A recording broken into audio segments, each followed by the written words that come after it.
بسم الله الرحمن الرحيم إن الحمد لله نحمده ونستعينه ونستغفره ونعوذ بالله من شرور أنفسنا ومن سيئات أعمالنا من يهده الله فلا مضل له ومن يضلل فلا هادي له وأشهد أن لا إله إلا الله وحده لا شريك له وأشهد أن محمدا عبده ورسوله أما بعد فإن أصدق الحديث كتاب الله تعالى وخير الهدي هدي محمد صلى الله عليه وسلم وشر الأمور محدثاتها وكل محدثة بدعة وكل بدعة ضلالة وكل ضلالة في النار.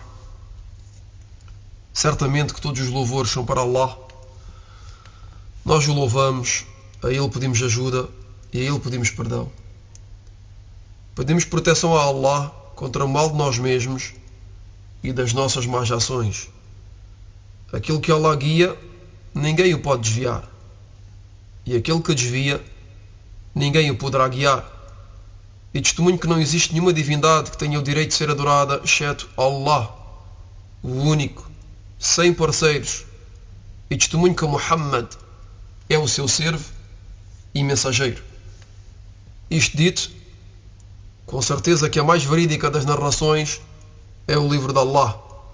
E o melhor caminho é o caminho do profeta Muhammad sallallahu alaihi wasallam.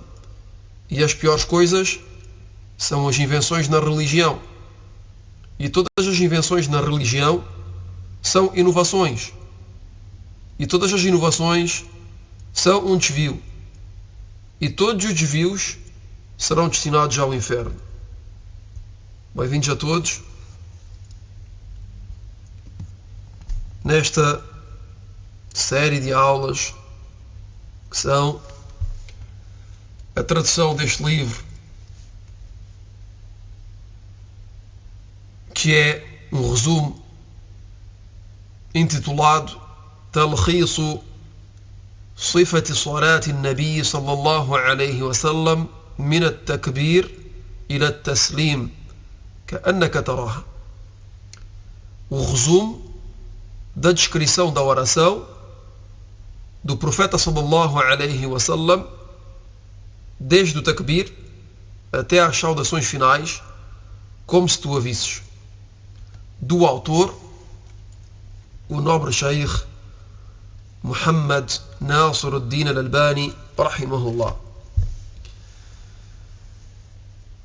Continuamos a falar da recitação ou da leitura do Alcorão durante a oração.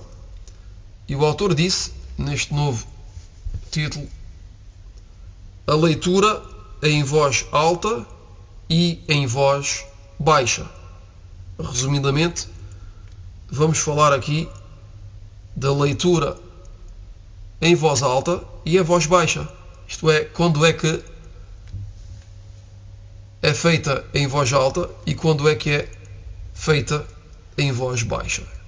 Então o autor, rahimahullah, disse: e a leitura é feita em voz alta durante as orações de Al-Subh, que é Al-Fajr, da oração de Al-Jumu'ah, que é a oração da sexta-feira, da oração da sexta-feira, isto é, a oração na qual há o sermão da sexta-feira.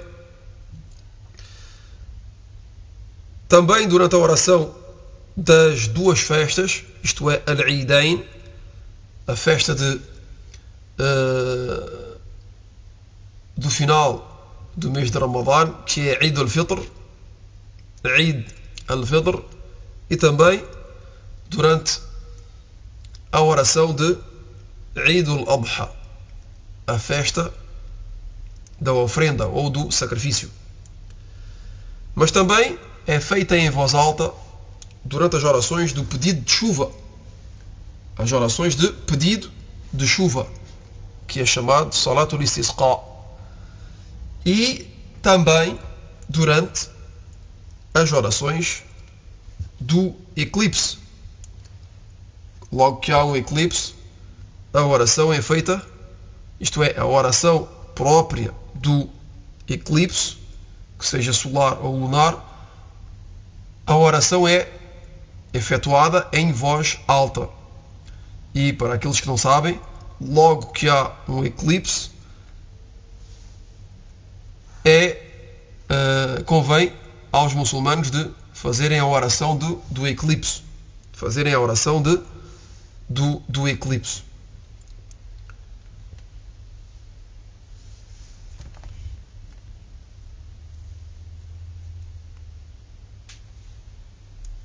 E a oração do eclipse, visto que estamos a falar, é uma oração que não é obrigatória a cada muçulmano. Quer dizer, logo que ocorre um eclipse, que seja lunar ou solar, não é obrigatório a cada muçulmano de fazer a oração.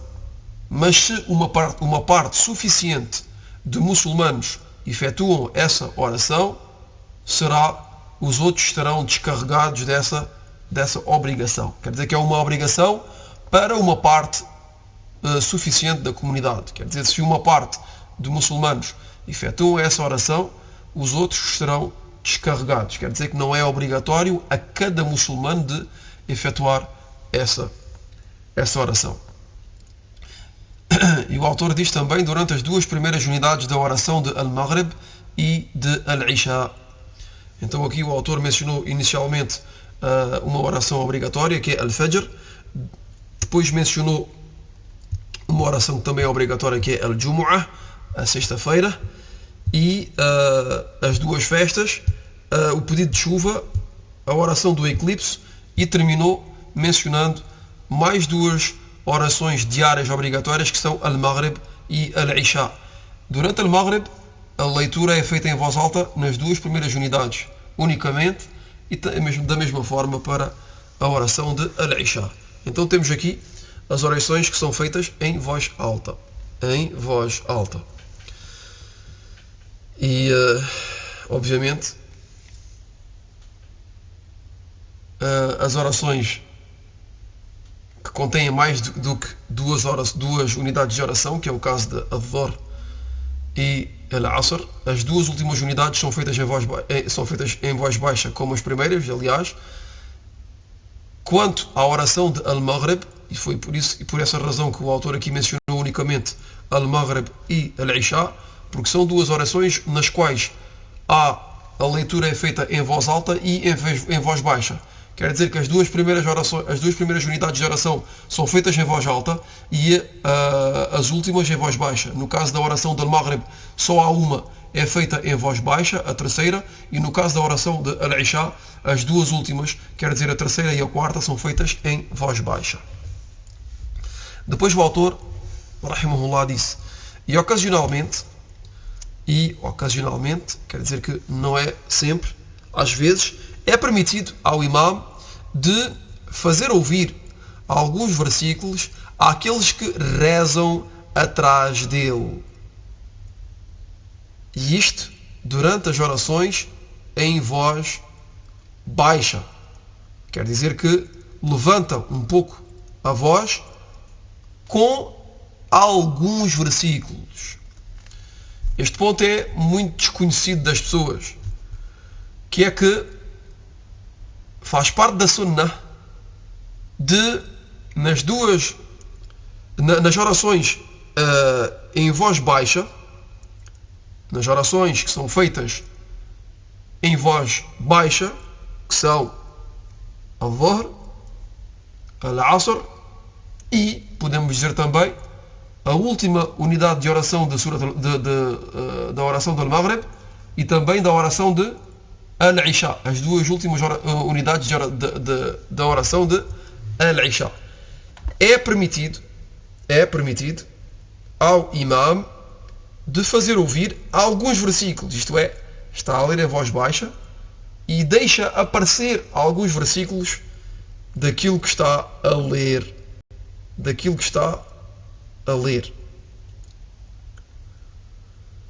Depois o autor disse, rahimahullah, quanto à oração da noite, aqui vamos falar da Qiyam al-Layl, Quanto à oração da noite, a oração noturna e também a oração de al-witr, que é efetuada durante a noite, isto é, depois. E aqui falamos de, quando falamos aqui da oração da noite, não é a oração da al-isha. A oração da al-isha é efetuada durante a noite, mas aqui falamos daquela que é feita depois da al-isha, entre al-isha e entre al-fajr, que é qiyam al-layl, que não é obrigatória. Então, quanto à oração da noite e também à oração da witr, a leitura é feita umas vezes em voz alta e outras vezes em voz baixa. Então aqui a pessoa que reza à noite, por exemplo, a oração de al-witr, a pessoa pode fazer a oração de al-witr em voz baixa, umas vezes, e outras vezes em voz alta.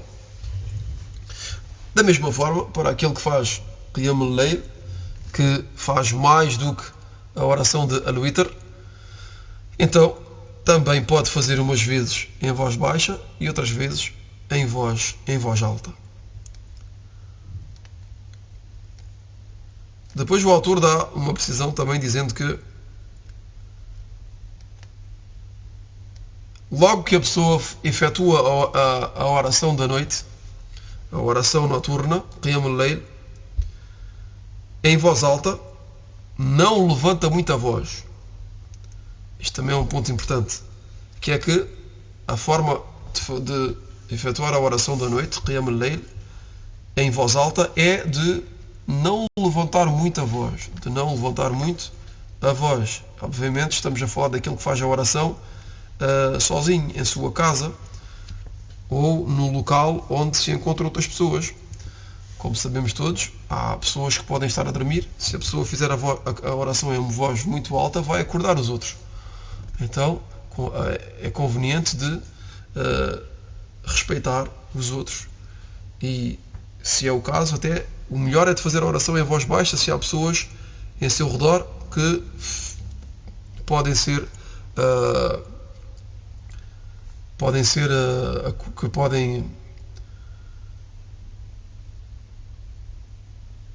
acordadas por esta pessoa que está a fazer a oração em voz alta.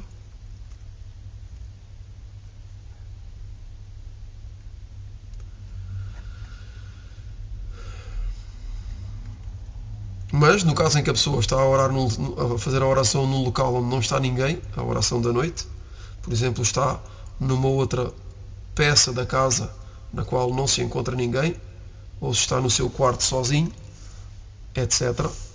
Então, nesse caso, a pessoa pode fazer a oração em voz alta, mas mesmo assim não levante muita voz. Não levante muita voz. Depois o autor passa a outro ponto, dizendo: ler o Alcorão lentamente e claramente. Ler o Alcorão claramente e lentamente. Isto é, ler de maneira clara e lenta. E o autor disse: a Sunnah consiste em ler o Alcorão de forma clara e lenta. Esta é a Sunnah. Nem muito rapidamente, nem muito lentamente, mas de forma distinta e nítida. Então, a pessoa não deve ler muito rápido, mas também não deve ler muito devagar. Mas tem de encontrar uma forma que seja nítida e distinta. A pessoa que recita o Alcorão, a pessoa que lê o Alcorão, deve também embelezar a sua voz. Então a leitura tem de ser distinta, nítida, nem muito rápida, nem muito lenta, e deve ser bela. A pessoa tem de embelezar a sua voz, deve salmodiar o Alcorão.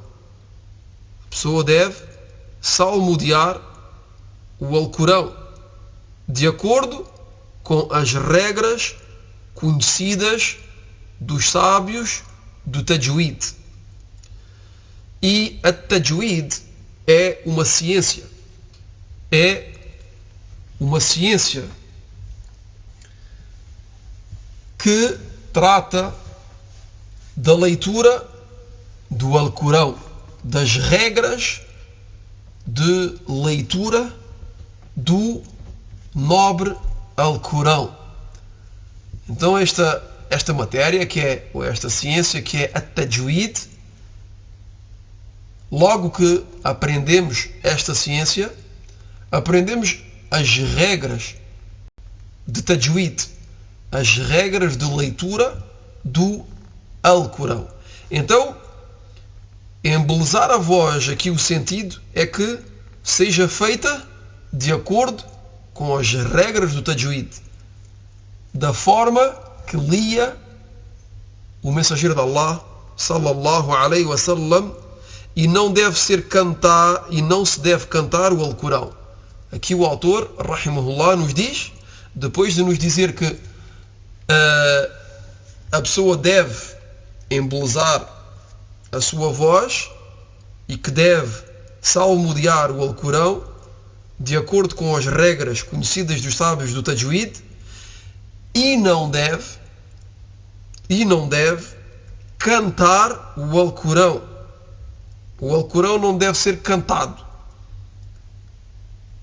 imitando os ritmos inovadores e as regras musicais. Este é um ponto extremamente importante, que é que não podemos confundir entre embelezar a voz ou salmodiar o Alcorão e cantar. Há uma diferença entre salmodiar o Alcorão, embelezar a voz durante a leitura do Alcorão, e a canção. O Alcorão é salmodiado e não cantado. O Alcorão é salmodiado e não cantado.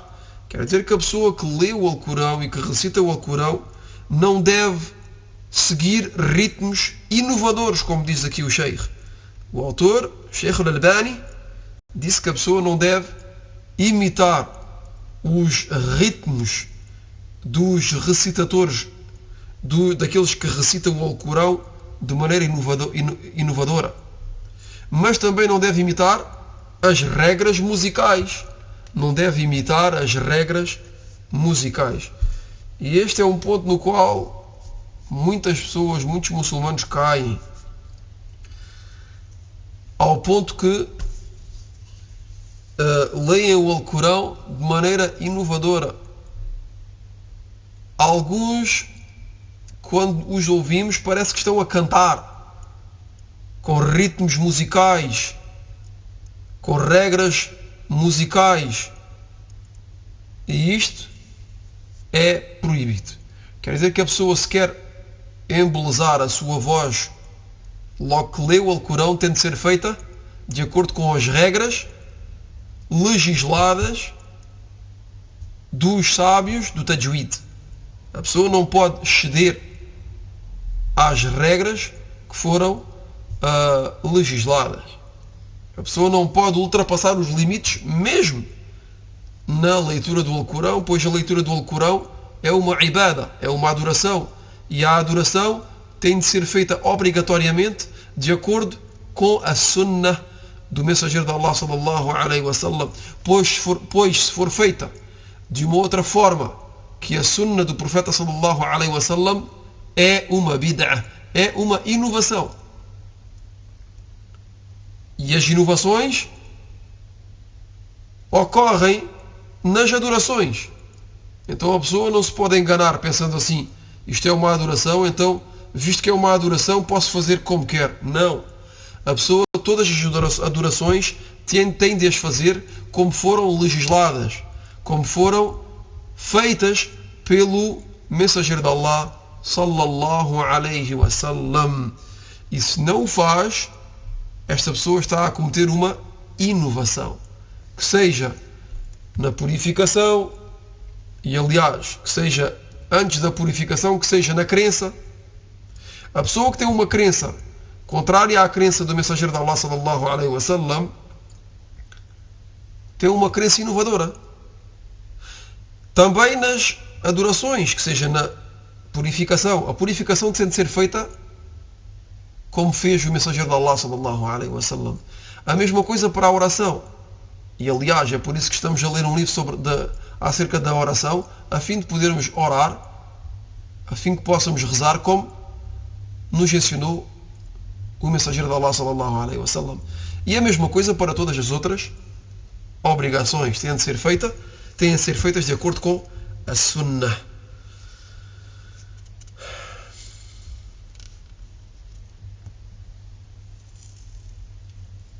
Depois o imam, podemos dizer, o imam al-Albani, rahimahullah, mencionou mais um ponto, que é lembrar ao imam, ao líder da oração em congregação, logo que ele se engana ou logo que ele hesita na sua recitação. Então aqui vamos falar deste ponto, que é: imaginemos que estamos a fazer a oração atrás de um imam, atrás de um líder. Estamos a fazer a oração em congregação. E que a pessoa está atrás do imam, perto do imam. O imam pode ouvir aquilo que esta pessoa vai dizer. E que o imam se engana ou se hesita na sua recitação. E é uma coisa que é natural e que acontece a todos, mesmo ao imam. O imam, aliás, além de memorizar o Alcorão de maneira inteira ou de maneira parcial, se calhar há certos imãs que não conhecem o Alcorão todo, conhecem apenas uma parte. Mas aquela parte que conhece, que memorizou, pode ter uma dúvida, ou pode ter uma hesitação durante a oração, ou até se pode esquecer nesse momento. Então o que deve fazer aquele que está atrás do imam e que conhece ou que memorizou essa parte do Alcorão que o imam está a ler ou que o imam está a recitar? Essa pessoa o que faz, como nos diz o autor aqui, é legislado àquele que reza atrás do imam de lhe lembrar